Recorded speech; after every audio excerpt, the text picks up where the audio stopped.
আমাদের বাঙালিদের খাওয়ার শুরুটা বেশ একটু অন্যরকমই হয়।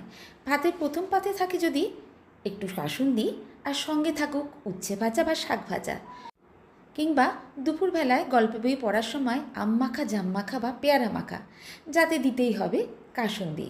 আর এই কাসুন্দি যদি হয় একদম ঘরোয়াভাবে, স্বাস্থ্যসম্মতভাবে নিজের হাতে তৈরি, তাহলে তো কোনো কথাই নেই।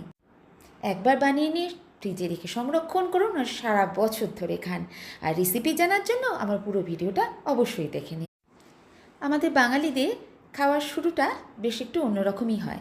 ভাতের প্রথম পাতে থাকে যদি একটু কাসুন্দি আর সঙ্গে থাকুক উচ্ছে ভাজা বা শাক ভাজা, কিংবা দুপুরবেলায় গল্প বই পড়ার সময় আম মাখা, জাম মাখা বা পেয়ারা মাখা, যাতে দিতেই হবে কাসুন্দি।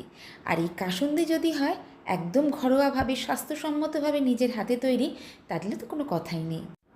একবার বানিয়ে নিয়ে ফ্রিজে রেখে সংরক্ষণ করুন আর সারা বছর ধরে খান।